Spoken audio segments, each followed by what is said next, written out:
ইসলামে যদি কোনো পুরুষ হিসেবে জন্ম নিয়ে ইচ্ছাকৃতভাবে নারীতে রূপান্তরিত হয় বা কোনো নারী যদি নারী হিসেবে জন্ম লাভ করে ইচ্ছা করে পুরুষে রূপান্তরিত হয়, এটা যেমন ইসলামে হারাম।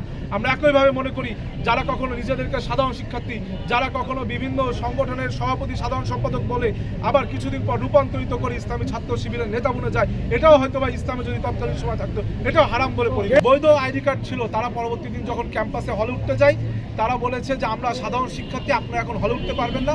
আমরা বলেছি আমরা তো বৈধ শিক্ষার্থী, আইডি কার্ড আছে কেন পারবো না। তারা বলেছে এটাই নিয়ম, এখন নতুন করে অ্যাপ্লিকেশন করে উঠতে হবে। সেদিন আমরা ভেবেছিলাম তারা হয়তো আসলে সাধারণ শিক্ষার্থী, কিন্তু এইভাবে অ্যাপ্লিকেশন করে ভাইবা দিয়ে যখন 2-3 মাস পর আমরা গেলাম তখন দেখলাম তারা তাদের সেই লেবাস ছেড়ে তারা ইসলামী ছাত্র শিবিরের নেতা হিসেবে রূপান্তরিত হয়েছে।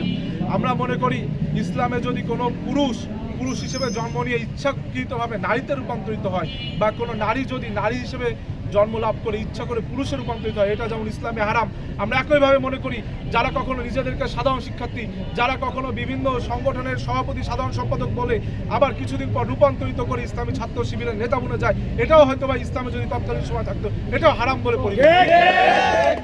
আমরা আজকে এখান থেকে বলতে চাই আমরা একটি সুস্থ সুন্দর স্বাভাবিক গণতান্ত্রিক ক্যাম্পাস বিনির্মাণের জন্য বদ্ধপরিকর। বাংলাদেশ জাতীয়তাবাদী ছাত্রদল ক্যাম্পাসের শিক্ষার্থীদের নিরাপত্তা চায়। বাংলাদেশ জাতীয়তাবাদী ছাত্রদল আজকে এখান থেকে কোনো নারী শিক্ষার্থী যখন হেঁটে যায় সে নিরাপত্তা সংকটে ভোগে, কেননা এই ইসলামী ছাত্র শিবিরের নেতৃবৃন্দ আজকে কোনো শিক্ষার্থী যদি তার বন্ধু বা বান্ধবীর সাথে হেঁটে যায় তারা দূর থেকে ছবি তুলে এটি নিয়ে ঢাকা বিশ্ববিদ্যালয়ের বিভিন্ন প্ল্যাটফর্মে তারা আজে বাজে আলোচনা করে। শিক্ষার্থীদের বিভিন্নভাবে ব্যক্তি স্বাধীনতা কিন্তু হারিয়ে যাচ্ছে। ঢাকা বিশ্ববিদ্যালয়ের শিক্ষার্থীরা যে আপনার প্রগতিশীলতার ধারক বাহক, বাংলাদেশি জাতীয়তাবাদের ধারক বাহক, সেটি কিন্তু তারা তাদের ইচ্ছা স্বাধীনভাবে কিন্তু এই ক্যাম্পাসে তারা পদচারণা করতে পারছে না। আমি শিক্ষার্থীদের বলবো আপনারা মনে রাখবেন, আজকে আপনারা দেখবেন গত কয়েকদিন আগে আমি বলেছিলাম যে ডাকসু ভবনে ফ্যান ছিল, আমাদের মসজিদেও এসি ফ্যান ছিল, কিন্তু আমাদের নারী শিক্ষার্থীদের হলগুলোতে ফ্যান ছিল না, বা অনেক হলে ফ্যান আছে সেই ফ্যানগুলো অবস্থা নাজুক।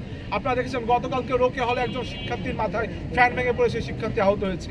আমি সেই প্রসঙ্গে বলেছিলাম যে নারী শিক্ষার্থীদের হলে ফ্যান নেই বা ফ্যানের অবস্থা নাজুক, সেখানে ফ্যান লাগানোটা নেসেসিটি, কিন্তু আমার যেখানে ফ্যান আছে ডাকসু ভবনে সেইখানে এসি লাগানোটা আমি বলেছিলাম লাক্সারি।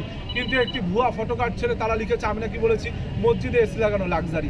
এই যে মিথ্যাচার, এই যে ভণ্ডামি, এই যে প্রতারণা, এই বিচার আমি ঢাকা বিশ্ববিদ্যালয়ের শিক্ষার্থীদের কাছে দিলাম এবং আমার বিশ্বাস আগামী দিনে ছাত্র সংসদ যে নির্বাচন হবে সেইখানে ইনশাআল্লাহ বাংলাদেশের ঢাকা বিশ্ববিদ্যালয়ের যে শিক্ষার্থীরা রয়েছে তারা ব্যালটের মাধ্যমে এই যে যারা মুনাফিক, যারা কপটতা করেছে, যারা প্রতারক, যারা মুখে বলে এক করেছে আর এক, যারা বলেছিল কোনো মাদার অর্গানাইজেশন তাদের নেই, কোনো মাদার অর্গানাইজেশনে প্রচারণা যাবে না, কিন্তু তারা দেখেছেন এই ক্যাম্পাসকে ভূমিকম্পের দোহাই দিয়ে বন্ধ রেখে তারা কিন্তু বিভিন্ন জায়গায় হেলিকপ্টার যোগে জামাতের এমপি প্রার্থীদের পক্ষে প্রচারণা চালিয়েছে।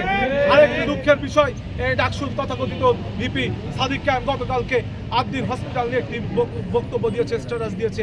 এই আদ্দিন হসপিটালে একাধিক শিশু মৃত্যুবরণ করেছে অক্সিজেনের অভাবে, কিন্তু সেই শিশুদের জীবনকে সে প্রাধান্য না দিয়ে সে কখনো লাদ দিন। আমি তার কাছে জানতে চাই, আপনি তো ইতিমধ্যে জামাতে ইসলামীর মেয়র প্রার্থী হিসেবে ঘোষণা দিয়েছেন, কত টাকার বিনিময়ে তারা আপনাকে দিয়ে স্ট্যাটাস দিয়েছে, নাকি আগামী নির্বাচনের সকল খরচ খরচা আপনাকে দেবে, এই বলে আপনাকে আদ্দিন হসপিটাল স্ট্যাটাসটি দিয়ে আলো, যেখানে বাংলাদেশের ডাকসুরের মতন একটি সংগঠনের সামনে থেকে আপনি বাংলাদেশের শিশুদের পক্ষ না নিয়ে, এতগুলো বাবা মার সন্তান হারা হলো তাদের পক্ষ না নিয়ে আপনি একটি ব্যবসায়িক প্রতিষ্ঠানের পক্ষ নিলেন।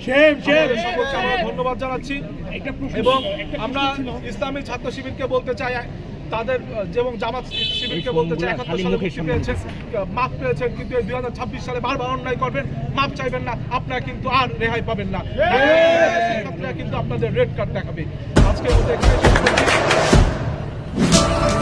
দেশে দেশে সবার সাথে দ্য নিউজ।